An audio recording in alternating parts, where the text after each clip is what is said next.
SSP kitchen থেকে জানাই তোমাদেরকে অনেক অনেক স্বাগত। তো দেখো আজকে আমি নতুন ধরনের মাছের কারি রেসিপি বানিয়েছি। তো তোমরা অবশ্যই একবার অন্তত শীতকালে দেশি টমেটো দিয়ে এই রেসিপিটা বানিয়ে দেখতে পারো, দারুণ টেস্ট হয় খেতে। তো এই রেসিপিটা আর কী কী দিয়েছি, কীভাবে বানিয়েছি, পুরো ভিডিওটা দেখো, আশা করছি ভালো লাগবে। ভালো লাগলে অবশ্যই একটা লাইক শেয়ার করো এবং পাশে থাকার অনুরোধ রইল।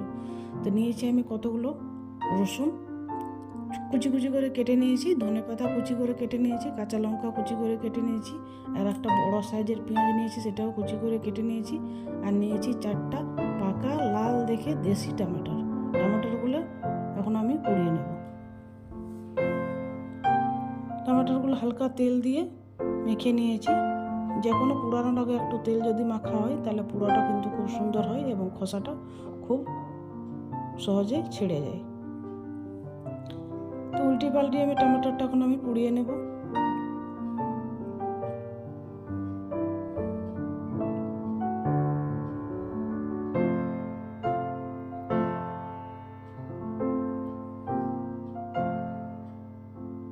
একটা পুরানো হয়ে গেছে, বাকি 3টাকেও পুড়িয়ে নিতে হবে। সবগুলো হয়ে গেছে, গ্যাসটা বন্ধ করে দিয়েছি। এবার এক এক করে একটা প্লেটের মধ্যে তুলে নেব। এখন টমেটোটা আমি ধুয়ে নেব। ধোয়ার সময় যতটুকু ছালটা গেছে ছাড়িয়ে নিয়েছি, বাকি যেটুকু আছে সেটাকে আস্তে আস্তে করে ছাড়িয়ে নিতে হবে। আর নিয়েছি মাছটা আমি আগে ভেজে নিয়েছি। 4 পিস মাছ আছে, 2 পিস পেটি আর 2 পিস খানি আছে। টমেটোটা এখন আমি জামবাটির মধ্যে নিয়ে নিয়েছি। এবার একটু একটু করে টমেটোটা মেখে নিতে হবে। মাখানো হয়ে গেছে, বড় বড় থাকলেও অসুবিধা নেই, কারণ আমি এটা এখন মিক্সির জারে দিয়ে ভালো করে একটা পেস্ট রেডি করে নেব। পেস্টটা আমার রেডি হয়ে গেছে। এই টমেটোর সাথে আর কিছু দিইনি আমি। আর কড়াই চাপিয়ে দিয়েছি, কড়াইয়ের মধ্যে দিয়ে দেবো কিছুটা সরষের তেল। বেশি দেবো না, একটু দিলেই হবে। দিয়েছি 2টো লঙ্কা ফোড়ন। তেলটা গরম হয়ে গেছে, এবার পেঁয়াজটা ভেজে নেব। একটু পেঁয়াজ রেখে নিয়েছি, ওটা পরে দেব। পেঁয়াজটা হালকা লাল লাল করে ভেজে নিতে হবে।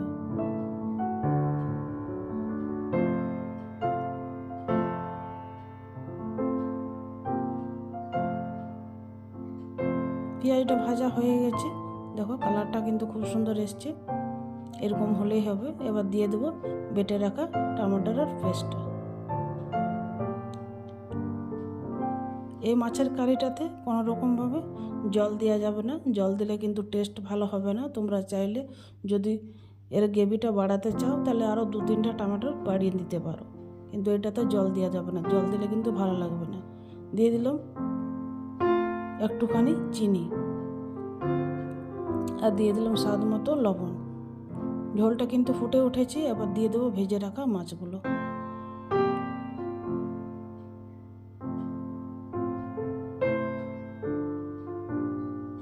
মাছগুলো দেওয়া হয়ে গেছে, আর বেশিক্ষণ ঝোলটা ফোটাবো না, আঁচটা মিডিয়াম রেখেছি।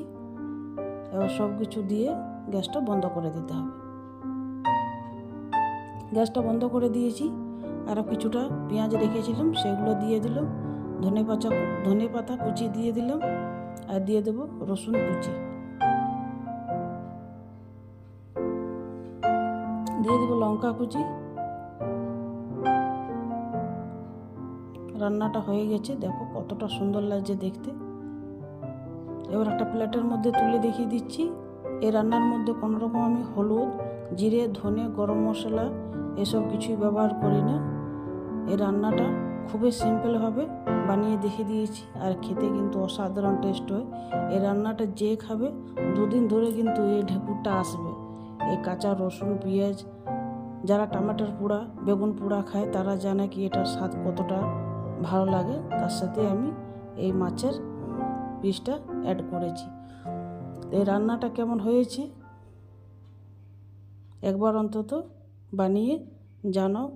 আর পুরো ভিডিওটা দেখার জন্য অসংখ্য ধন্যবাদ জানাই।